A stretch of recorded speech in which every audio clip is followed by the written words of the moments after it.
Mengetahui biaya bentuk PT atau CV, panduan dan tipsnya. Nah, ini untuk pendirian PT adalah langkah penting dalam memulai bisnis. Namun biaya pembuatan PT sering menjadi kendala bagi banyak orang. Dalam presentasi ini, kami memberikan tips untuk mengetahui biaya pembuatan PT. Pendirian PT membutuhkan biaya awal yang cukup besar. Biaya tersebut meliputi uang personal, biaya notaris, biaya perusahaan, biaya pengumuman. Pastikan untuk memperhitungkan semua biaya tersebut sebelum memulai proses pendirian PT. Uang persoraan. Uang persoraan adalah modal awal yang diberikan oleh pemegang saham. Besar uang persoalan tergantung pada jenis usaha yang akan dijadikan.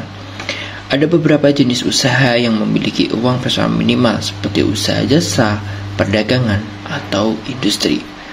Biaya notaris. Biaya notaris meliputi biaya pembuatan akta, biaya pengesahan akta, biaya material. Biaya notaris bervariasi tergantung pada lokasi notaris dan jumlah awal modal. Pastikan untuk melakukan pengecekan terhadap biaya notaris sebelum memilih notaris. Biaya pengesahan. Setelah akta pendirian PT dibuat, akta tersebut harus disahkan oleh pemerintahan hukum dan HAM. Biaya pengesahan akan tergantung pada jenis PT atau modal awal. Pastikan untuk memahami proses pengesahan akta proses PT. Biaya pengumuman. Setelah akta berdiri PT disahkan, PT harus mengumumkan pendirian ke media massa.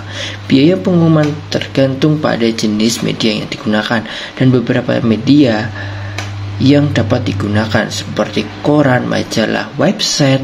Pastikan untuk memilih media yang sesuai dan dapat jangkau oleh target pasar.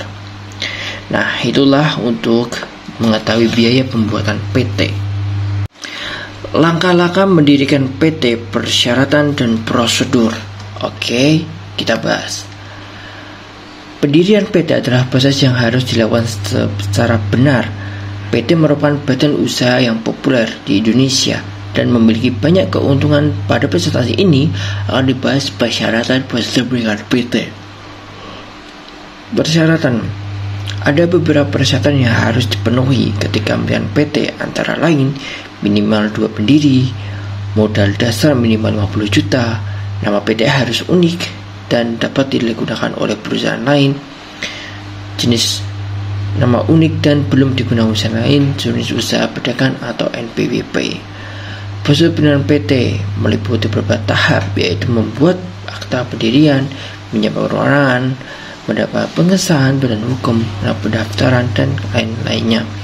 Modal dan saham. Modal PT dan saham harus dipersiapkan dengan baik.